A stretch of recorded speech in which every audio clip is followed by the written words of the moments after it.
+1 reporter. Pathanamthitta Adoor കോട്ടമുകളിലെ യുവതിയുടെ മരണം കൊലപാതകമെന്ന ആരോപണവുമായി കുടുംബം. സംഭവ സമയം വീട്ടിലുണ്ടായിരുന്ന ആൺസുഹൃത്ത് തന്റെ മകളെ കൊന്നതാണ് എന്ന് യുവതിയുടെ മാതാവ് റിപ്പോർട്ടറിനോട് പറഞ്ഞു. കോട്ടമുകളിലെ വീടിനുള്ളിലെ സ്റ്റെയർ കേസിന്റെ കമ്പിയിൽ ഇന്നലെ വൈകുന്നേരമാണ് യുവതിയെ തൂങ്ങി മരിച്ച നിലയിൽ കണ്ടെത്തിയത്. അവൻ തന്നെ ചെയ്തതാ സാറേ. എനിക്ക് സംശയം, ഞങ്ങൾക്ക് മൊത്തത്തിൽ സംശയമാണ്. ഓൾറെഡി അവൻ്റെ ബൈക്ക് ഉണ്ടല്ലോ ഇവിടെ, അവൻ തന്നെ ചെയ്തതാ, അല്ലാതെ എൻ്റെ കൊച്ചു ചെയ്യത്തില്ല. ഞങ്ങൾക്ക് സംശയമല്ല ചെയ്തതാ. എന്നിട്ട് ചെയ്തിട്ട് അവൻ തന്നെ എല്ലാവരെയും വിളിച്ചറിയിച്ചു. ഇവിടെ ഓൾറെഡി ആൾ ഫസ്റ്റ് ടൈമിൽ വരുമ്പോൾ ആളിവിടെ ഈ സിറ്റിയിൽ ഇരിപ്പുണ്ട്. അപ്പോൾ അതിന് വേറെ ഇനി പേരുണ്ടോയെന്ന് അറിയത്തില്ല. സ്ത്രീ എന്നാണ് വിളിക്കുന്നത്. പ്രവീൺ പുരുഷോത്തമൻ വിവരങ്ങളുമായി ചേരുകയാണ്. പ്രവീൺ, വൈകുന്നേരമാണ് ഈ പെൺകുട്ടിയെ ഇങ്ങനെ തൂങ്ങി മരിച്ചതിൽ കണ്ടെത്തിയത്. പെൺകുട്ടിയുടെ ശരീരത്തിൽ മുറിവുകളുണ്ടായിരുന്നു, ചോരപ്പാടുകളുണ്ടായിരുന്നു. ഈ ആൺസുഹൃത്തിന്റെ ശരീരത്തിലും അത്തരത്തിൽ ചില കാര്യങ്ങളുണ്ടായിരുന്നു. ഇപ്പോൾ കൊലപാതകം എന്ന പരാതിയാണ് കുടുംബം ഉന്നയിക്കുന്നത്. പോലീസ് എന്താണ് പറയുന്നത്? മധു, പത്തനംതിട്ട അടൂർ കോട്ടമുകളിലെ ഈ സംഭവം നടന്ന വീടിന് മുൻവശത്താണ് ഞാനിപ്പോൾ നിൽക്കുന്നത്. ഇപ്പോൾ പോലീസ് സംഘം ഇവിടേക്ക് എത്തിയിട്ടുണ്ട്.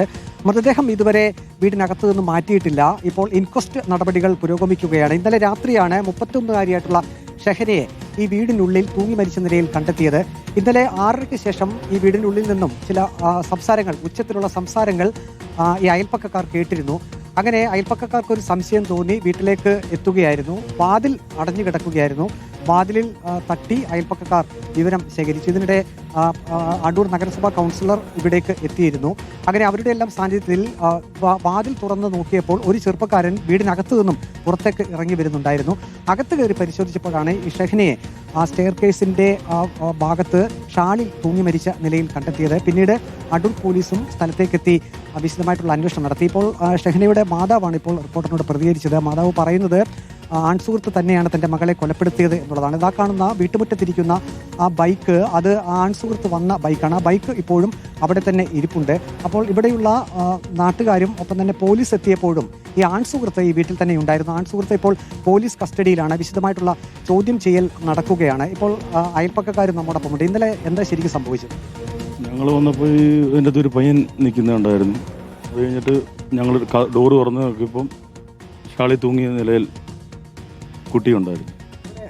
വൈകിട്ട് ശബ്ദങ്ങളൊക്കെ കേട്ടിരുന്നു. അയൽവക്കാർ പറയുന്നുണ്ട് സൗണ്ട് കേട്ടിട്ട്. അങ്ങനെയാണ് മെമ്പറെ വിളിച്ചു വരുത്തിയത്. എന്നിട്ട് മെമ്പർ വന്ന് ഡോറ് തുറന്ന് നോക്കിയപ്പോഴാണ് സംഭവം കണ്ടത്. ചോരപ്പാടുകളൊക്കെ ഉണ്ടായിരുന്നു. പയ്യൻ്റെ ദേഹത്ത് ഷർട്ടിലും പാൻറ്റിലും ഒക്കെ ചോരയുണ്ട്. ചെവിയുടെ പുറലൊക്കെ രക്തക്കറ ഉണ്ടായിരുന്നു. ആ ചെറുപ്പക്കാരൻ ഇവിടെ സ്ഥിരം വരുന്ന ആളായിരുന്നു. വല്ലപ്പോഴൊക്കെ വരുന്നതായിരുന്നു പറയുന്ന അയൽവക്കത്തിൽ. അത് ഏതായാലും മാതാവ് ഇപ്പോൾ പറയുന്നത് ഇത് കൊലപാതകമാണ് എന്നാണ്, മകളെ കൊലപ്പെടുത്തിയെന്നാണ്. ഇപ്പോൾ അടൂർ പോലീസാണ് വിശദമായിട്ടുള്ള പരിശോധന ഇപ്പോൾ വീട്ടിൽ നടത്തുന്നത്. ഇപ്പോൾ ഇൻക്വസ്റ്റ് നടപടികൾ പുരോഗമിക്കുന്നു. അതിനുശേഷമായിരിക്കും പോസ്റ്റ്മോർട്ടം നടപടിക്രമം നടത്തുക. അടൂർ പോലീസ് വ്യക്തമാക്കുന്നത് അന്വേഷണം ഇപ്പോഴും നടക്കുന്നു എന്നുള്ളതാണ്. ഏതായാലും ഈ ആൺസുഹൃത്ത് ഇപ്പോഴും അടൂർ പോലീസിന്റെ കസ്റ്റഡിയിലാണ്. വിശദമായിട്ടുള്ള ചോദ്യം ചെയ്യൽ ഇപ്പോൾ നടക്കുന്നുണ്ട്. മാധു. പ്രവീൺ പുരുഷോത്തമനാണ് വിവരങ്ങൾ നൽകിയത്. അടൂരിലാണ് യുവതിയെ മരിച്ച നിലയിൽ ഇന്നലെ കണ്ടെത്തിയത്. തൂങ്ങി നിന്ന നിലയിലാണ് യുവതിയെ കണ്ടെത്തിയത്. ആൺസുഹൃത്തെ കൊലപ്പെടുത്തിയതാണ് എന്നാണ് യുവതിയുടെ കുടുംബത്തിന്റെ ആരോപണം.